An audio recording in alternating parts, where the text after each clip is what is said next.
welcome to Not Just Studio. Today is a special little piece for at least myself because it is a fairy tale, which I always love when I get to do that. I gave myself a little challenge for Inktober, not really to keep up with a piece every day, but when I do a piece to play with the ink and the ink style, and that it would just be fairy tale themed. And so this one is Cinderella. And also, I'm coming out of the first half of autumn semester, and so my head is clearing out from all of that. And this piece really came together very seamlessly. I didn't have to redo much. It just kind of, once I had looked at Pinterest for a bit and had an idea in my mind, it all came together. And then kind of each step of the way, I was like, oh, I like that. Oh, I like that. So, and I experimented with a few things to try something new, and overall, very few complaints. So it really felt good, and I am just especially in love with this piece. I think it's very romantic, slightly spooky, but I didn't go too dark with it. Didn't go full Brothers Grimm. I just like that it seemed very romantic and gentle, and I wanted to catch the moment when she's trying to flee, the clock striking 12. And then I initially had him really stopping her, like she really was running and he had to stop her, because I initially thought I would make it look I was dabbling with the idea of going dark, and I thought she'd look really worried, and then I could maybe incorporate some spookier elements or see the stepmother in the background. But I didn't like how it could possibly be misinterpreted that he is really being forceful with her and making her stay. So I went more gentle with the handhold, and I was like, oh, this is just so romantic now. So I went more with that route. She still looks concerned and has to go, and he's puzzled and wondering what's wrong. Did he do anything? I think we're fairly familiar with the story. And yeah, I really love how it all came out. I incorporated little elements like the fairy tale's wand, the pumpkin, the mice, of course the shoes, to kind of just wrap it all up that this is Cinderella. I love the little heart tanglement in the branches. I think that's again slightly spooky but also romantic, and I didn't have to bother really with leaves because I figured this is probably fall with pumpkins out, and also to go for the spooky aspect. A little kind of reminding me of Scooby-Doo, Witch's Ghost with their trees. They kind of had that naughty look with the little stubby ends. Yeah, I really liked it overall. And the shoes, I'm really bad with shoes, by the way. I hate doing shoes, and particularly if they're off a foot, they're quite difficult. So I'm pretty happy with them overall. I didn't go crazy with them.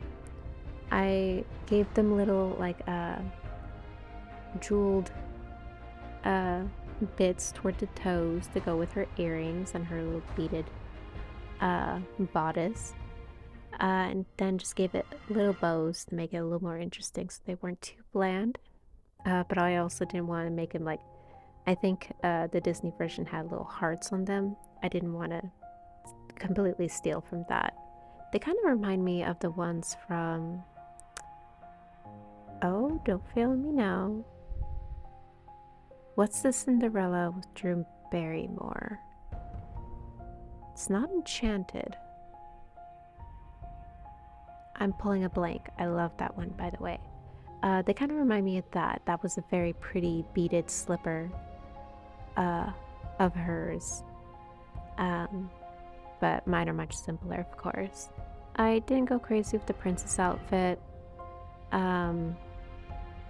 I was getting a little tired by then, and it was like, just wasn't sure what I really wanted. Just wanted to make it okay, just make him look princely enough. But also I didn't want to copy the Disney version because of course like just subconsciously that's what we think of, right? And so uh, I gave him a little like cape at the top. Plus I just love capes. And I gave him long hair. I really love his hair. I like his face. I love them. I would love a story with them and to do them again. They're very pretty. Very pretty couple.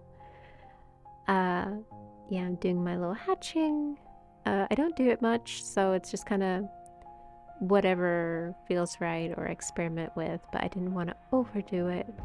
I'm using a lighter gray for that, and I really like it because it just adds shadows without being so stark like it is with black when you have to do hatching.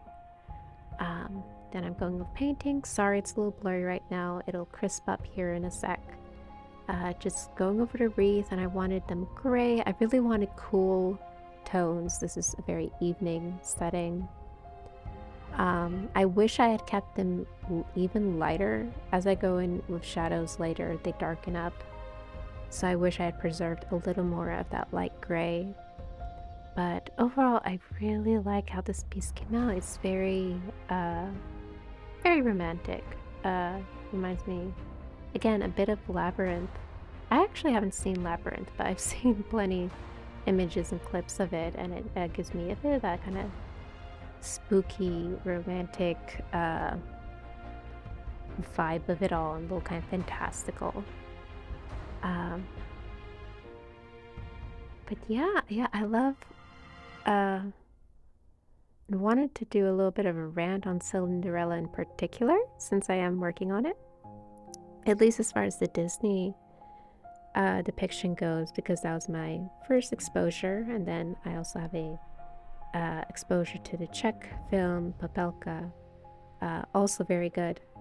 Of the Disney one, I always appreciated Cinderella, and I didn't receive the message that I was hearing adults were taking from it and being so concerned young girls were taking from it.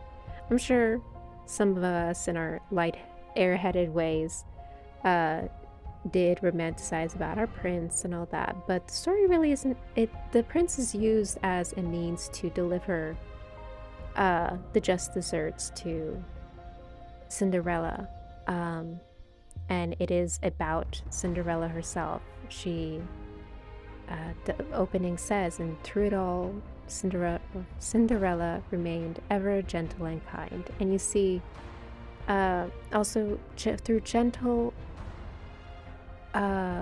story narrative of the animators, you see she'll have expressions, or even through the voice acting, she gets annoyed and she knows this isn't right. She knows she's not being treated well, but she isn't a doormat at the same time. I feel, for one, at this time there isn't anywhere to go, but she's like, despite that, this is family, and how will I react to things when they aren't going well? And she chooses to show love. She chooses to show kindness, to work hard and not complain, and holding on to hope that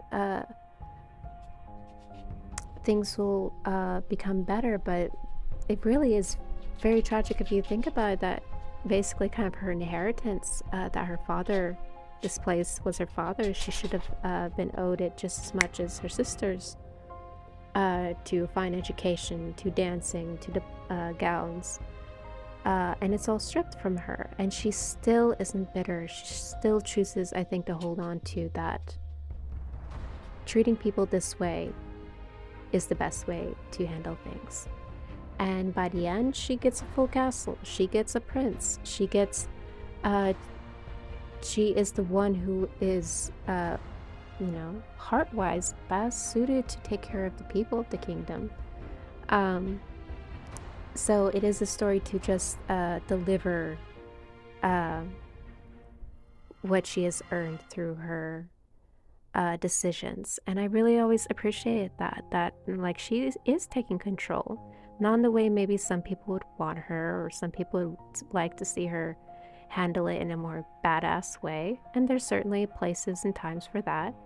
But this is also a valid way, and not to encourage someone to stay in a bad situation, particularly nowadays. Like, you certainly don't have to. But back when, I, I think it is good for what it is what I'm trying to say.